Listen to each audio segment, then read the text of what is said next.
vamos a hablar de la Universidad de Buenos Aires, la gran vaca sagrada del sistema público universitario, una de las universidades de mayor renombre en América Latina y en el mundo, y una de las universidades más grandes de la región. Lo vamos a hacer con Martín Unzué, que es economista, politólogo y doctor en Ciencias Sociales.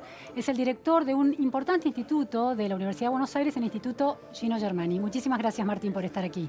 Muchas gracias. Estás haciendo un libro, ¿no?, sobre la historia reciente de la Universidad de Buenos Aires. Sí, estoy trabajando sobre el periodo de SEABRE desde finales de los años 50.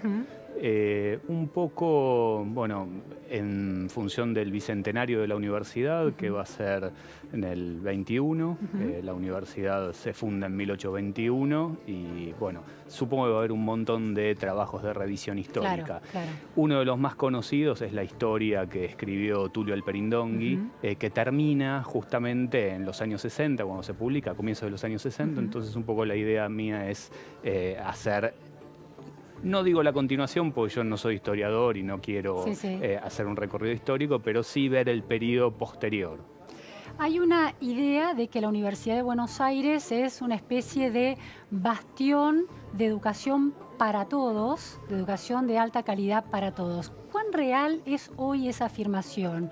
¿Cuántos estudiantes de niveles socioeconómicos bajos, de sectores vulnerables, logran entrar a la Universidad de Buenos Aires, permanecer y graduarse? Que es un gran debate que siempre se da.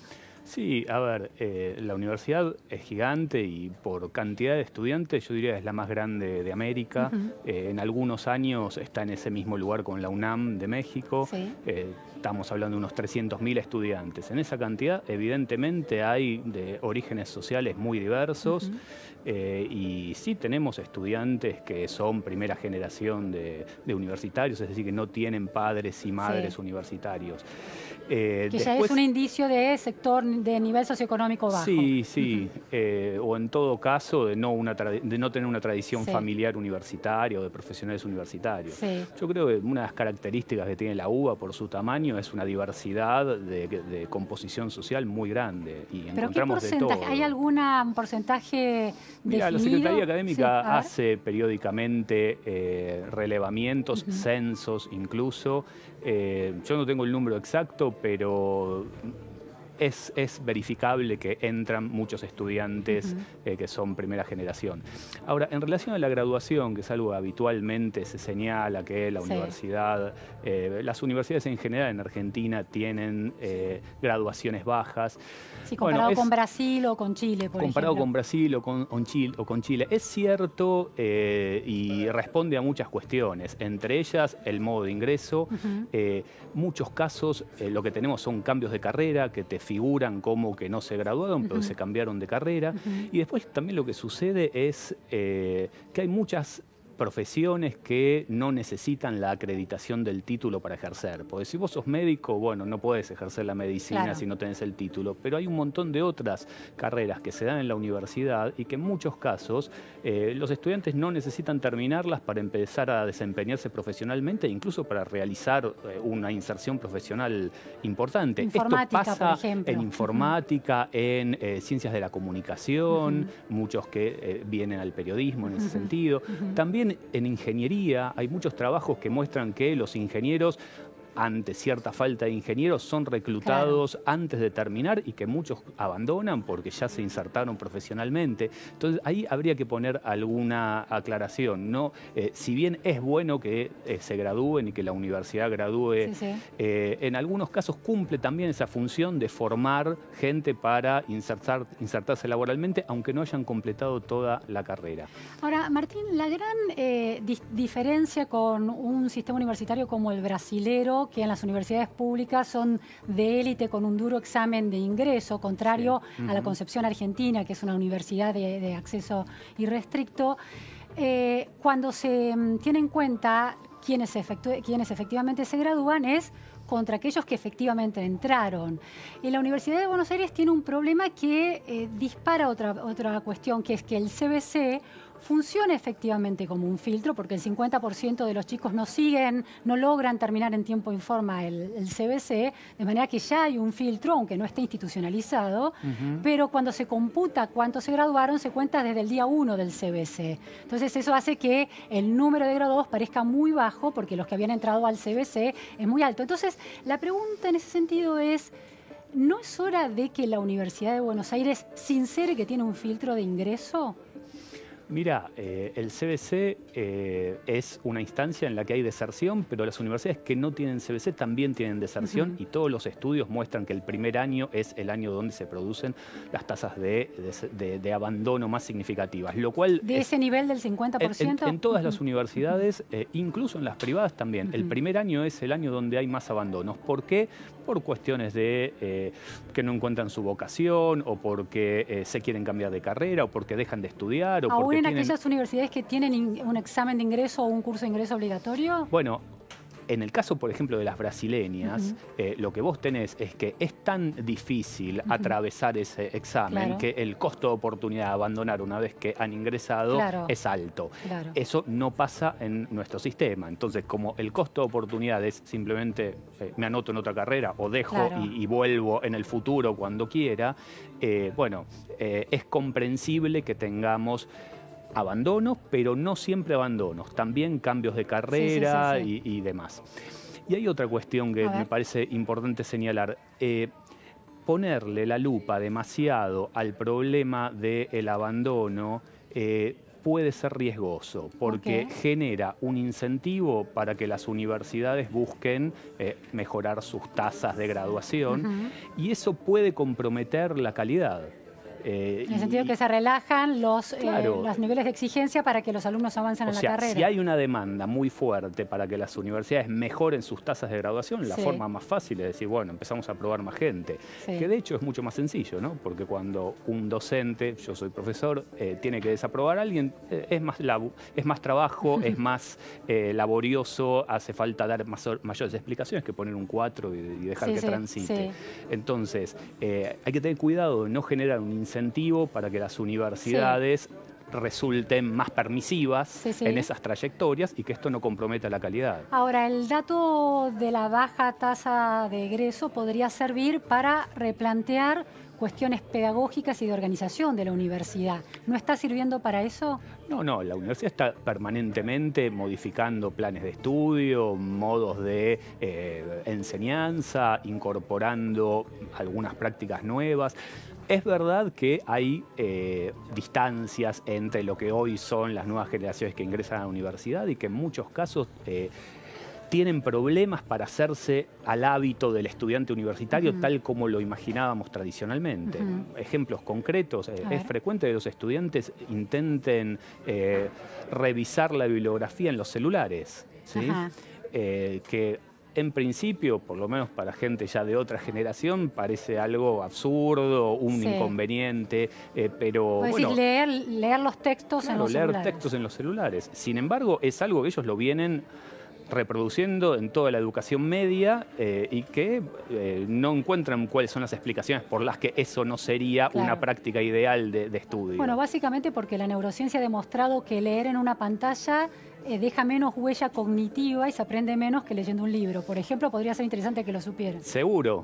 Ahora, los estudiantes, no hay claramente un proceso de transición sencillo de la educación media a la universidad, a pesar de que las universidades en general despliegan diversas estrategias de contención, incluso estrategias pedagógicas para que los estudiantes comprendan qué es lo que se espera de ellos en la universidad. Pero bueno, en el medio ahí hay un problema que excede a las universidades, que viene también de los niveles previos de formación. Que no tiene que ver solo con hábitos de aproximación al conocimiento, sino también con calidad del conocimiento que se construye en la escuela secundaria. Son las dos cosas, ¿sí? Yo creo que tenemos una combinación de un salto que ha sido tradicionalmente problemático en Argentina. De hecho, desde los años 60 hay un montón de trabajos que muestran que ese paso de la escuela media a universidad es problemático, pero además ahora lo que hay también son prácticas generacionales que son muy muy distintas, Sí, y sí. donde la irrupción de las tecnologías generan también modos de acercarse a los problemas que son diferentes, son Sí, sí. mucho más rápidos, superficiales en algunos casos. La concentración de los estudiantes ante una clase que dura 2 horas reloj o 3 horas reloj, como hay, es difícil, les estamos pidiendo Sí, una sí. práctica que ellos en realidad no están muy acostumbrados a sostener. Martín, hay una, bueno, está esta idea de la universidad masiva y restricta para todos. Históricamente fue así, nos enorgullecemos de los premios Nobel que han salido de la Universidad de Buenos Aires, como si eso fuera la marca de identidad de la universidad, pero eso ha quedado, es historia, no es parte del presente universitario. ¿Cuál es efectivamente la calidad y la excelencia académica de la Universidad de Buenos Aires y cuánto ha estado atada a una selectividad de los sectores sociales que podían efectivamente ingresar al secundario primero y a la universidad después? A ver, la Universidad de Buenos Aires es, como se la definió a comienzos de los años 80, una mega universidad. Es decir, al interior de la universidad hay prácticamente de todo, y yo creo que hay un montón de bolsones de excelencia que siguen conservando el reconocimiento, el prestigio, la producción de conocimiento a niveles que no tienen demasiado que envidiarle a universidades del exterior. De hecho, este reconocimiento se ve periódicamente en institutos como el nuestro, donde tenemos una cantidad de investigadores visitantes que nos piden espacios para hacer estancias de investigación y demás, que es enorme, cotidiano. Entonces, yo creo que la universidad sigue teniendo muchos espacios de nivel. Ahora, ¿Pero es un efecto del modo en que está organizada la universidad y la construcción de conocimiento, o es un efecto de la selección que sigue funcionando a la hora de ingresar a la universidad, de la selección social? A ver, a mí me parece que el modelo de la universidad elitista, que fue el original, en alguna medida deja de o entra en transición en los años 60. En transición hacia una universidad masiva. Esto, bueno, se empieza a ver en los números, hay marchas y contramarchas claramente, porque en el medio hay periodos en los que se reinstauran cupos, aranceles, etcétera, pero en términos generales, desde finales de los años 50, lo que empezamos a tener es un proceso de crecimiento de la matrícula, que avanza hacia esto, hacia una universidad masiva. Que se masifique la educación superior es algo que vemos en buena parte del mundo occidental y en los países desarrollados, en todos, ¿no? La universidad o la educación superior están masificadas. Tal vez el modelo brasileño o demás es distinto, pero no necesariamente es el que nosotros deberíamos seguir. Una universidad así de élite, con pequeñas universidades, con universidades que son más o menos el 10% de la UBA en tamaño, las más importantes, Campinas, la Universidad de San Pablo, etcétera. Entonces, a mí lo que me parece es que ese modelo elitista de universidad cambia desde los años 60 y la universidad pasa a cumplir otra función, que es una función mucho más amplia. A ver, antes, ¿cuál era la función? Antes, en ese modelo elitista, ¿cuál era la función de la universidad? Mira, si vos revisás las declaraciones iniciales de la universidad se piensa como la formadora de los doctores que van a gobernar. Sí, la clase dirigente. Los doctores, que es la clase dirigente, son los gobernantes. Y en segundo lugar, los cuadros ilustrados que necesita, por ejemplo, el Estado en formación a mediados del siglo XIX. La burocracia estatal, técnica. ¿Sí? Bien, o sea, los doctores para gobernar y la burocracia técnica que no llegan al doctorado, pero bueno, eso cambia con la transformación fuerte que tiene la sociedad argentina desde los años 60. Es una sociedad donde crece la clase media, los sectores profesionales.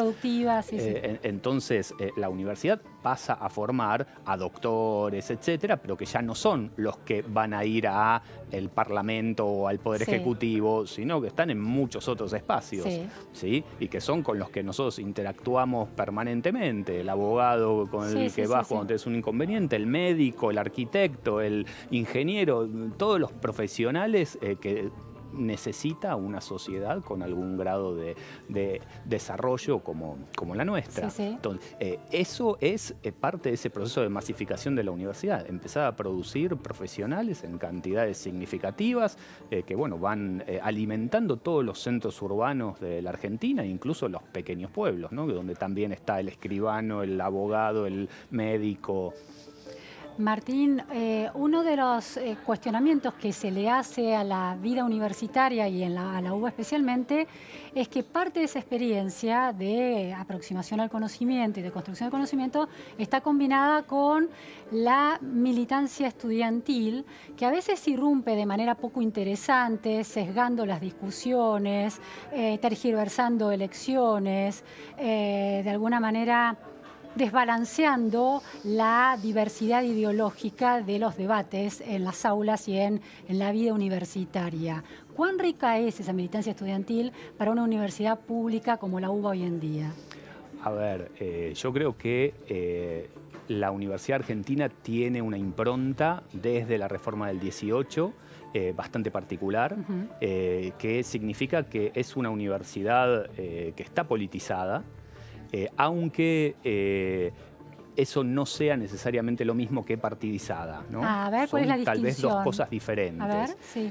Yo creo que una universidad politizada es una universidad que tiene una conciencia del papel político que juega en una sociedad y también en plantearse una serie de problemas que compartimos. Sí, interesante. Después la partidización es cuando son los partidos políticos los que tienen ascendencia sobre ese proceso de politización de las universidades. Eso está pasando. Esto segundo no es una novedad, no, ¿sí? Yo creo que desde el retorno a la democracia algo de eso se fue produciendo de diversas formas, con distintos partidos, no solo con uno o dos, con distintos partidos, y además de distintos modos en la diversidad de unidades académicas que tiene la universidad. En relación a el papel de las agrupaciones estudiantiles, bueno, hace algo del funcionamiento democrático de la universidad, que haya elecciones periódicas en los centros de estudiantes, que haya formas de organización, pero etcétera. También es un funcionamiento corporativo, a veces corrupto, denunciado. Yo creo que... El negocio de las fotocopias ha sido muy cuestionado, finalmente terminó en manos de Audeva, como decisión del rector Barbieri. Sí, yo creo que el llamado negocio de las fotocopias es algo que ha pasado de moda hace mucho, porque ya no se usan las fotocopias. Claro, digo, pero porque, digamos, ya no hay carros con caballos, no porque haya mejorado la vida institucional de la universidad y de los estudiantes. Seguro. Yo creo que las fotocopias ya no se usan y que los estudiantes acceden a otras formas de... Si eso en algún momento fue significativo, tuvo que ver con una falencia que sí creo que tiene nuestra universidad, que es que nunca logró desarrollar bibliotecas que den satisfacción a la cantidad de estudiantes que tenemos. Yo recuerdo hace unos años vino una delegación de profesores de una universidad norteamericana a la Facultad de Derecho. Y bueno, el edificio de la Facultad de Derecho es muy lindo y estuvieron paseando, etcétera. Pero lo que les había llamado la atención es que la biblioteca de la facultad, que es muy grande, les parecía muy chica para los 30.000 alumnos que tiene la facultad. Bueno, sí, efectivamente lo es. Yo creo que ese es un problema que tiene muchas raíces, ¿no? Es complejo administrar una biblioteca para estas cantidades de estudiantes y que tengan la disponibilidad de textos en la cuantía necesaria y con los espacios para sentarse a trabajar. Eso se ha ido resolviendo de estos modos precarios que hoy ya no son la fotocopia. Martín, última pregunta. ¿Cuán capaz sería la Universidad de Buenos Aires hoy de producir un premio Nobel? Bueno, hoy en día yo creo que estamos ante un momento en el que el financiamiento para la investigación científica a nivel país está teniendo serias dificultades. Y esto nos está alejando un poco de las posibilidades de realizar investigaciones. Pero antes de que se convierta en un investigador, ¿hay capital cultural suficiente en la Universidad de Buenos Aires y prácticas pedagógicas interesantes como para producir un alumno con potencial de premio Nobel? Sí, absolutamente. Yo creo que buena parte de los investigadores que produce la universidad, incluso los que tienen grado de doctor, tienen niveles absolutamente comparables a los de universidades de los países centrales, y de hecho es frecuente que o se vayan a hacer estadías o incluso se vayan a instalar. Y si vos mirás el último premio Nobel que se le atribuye a la UBA, que es César Milstein, él en realidad terminó haciendo buena parte de su trabajo doctoral en Inglaterra, claro, ¿sí? No acá, y con la formación que había adquirido. Claro. Yo creo que en ese punto la universidad sigue formando con calidad, y que aquellos que concluyen esa formación con el título de doctor tienen una base que les puede permitir integrar equipos y equipos prestigiosos a nivel internacional que logren premios. De hecho, hay mucha gente en la UBA que logra premios internacionales todos los años, y la UBA los reconoce. Pero no será a pesar de la UBA. Ayer estuvo sentado allí Ernesto Jagroski, el rector de la Universidad de Tela, un egresado del Carlos Pellegrini, Colegio Secundario Dependiente de la Universidad de Buenos Aires, y un graduado en Economía de la UBA, y además doctor en Economía por Harvard. Y él contaba, era muy interesante el relato, que cuando llega a Harvard se da cuenta que todo lo que había aprendido de matemática no le alcanzaba. Si todo lo que sabía de economía y de matemática de su carrera de grado en la universidad, en la educación pública que él valoró, no le alcanzaba. Tuvo que poner un esfuerzo extradicional comparado con sus pares que sí llegaban de otros lados. Bueno, ahí es a una mí me parece digo. que la economía tiene diversas ramas. Hay algunas ramas que están más matematizadas o más ligadas a la formalización matemática, y que otras no, y que en las diversas currículas, y hay que ver el recorrido que él hizo, porque aparte todos los programas en la universidad siempre tienen alguna parte que es orientada y donde el estudiante va eligiendo qué perfil de formación quiere tener. Entonces me parece que la economía que se enseña en la universidad es una economía que sigue en alguna medida lo que es el mainstream internacional, pero que tal vez no está más volcada hacia lo que puede ser, por ejemplo, la matemática financiera, que es otra corriente donde puede haber esa falencia. Ya lo veo más relacionado con el perfil de carrera, y de carrera que con el nivel de lo que se enseña. Igual el tema de economía lo podríamos hablar extensamente en otra ocasión. En otra ocasión y lo seguimos. Muchísimas gracias, Martín. Muy interesante. Gracias. Te agradecemos mucho. Nos vamos ahora al móvil con Jerónimo Mura, que está en el Obelisco. Hola, Jerónimo. Muy buenas tardes. Hola Luciana, ¿cómo estás? Se vienen las gradas panorámicas, no sé si estabas al tanto, pero frente al Obelisco, en Diagonal Norte, vos sabés que se están armando unas gradas que para el mes que viene se cree que van a estar inauguradas, donde la gente va a poder venir a sacarse fotos, no solo los turistas, sino también los vecinos de la Ciudad de Buenos Aires,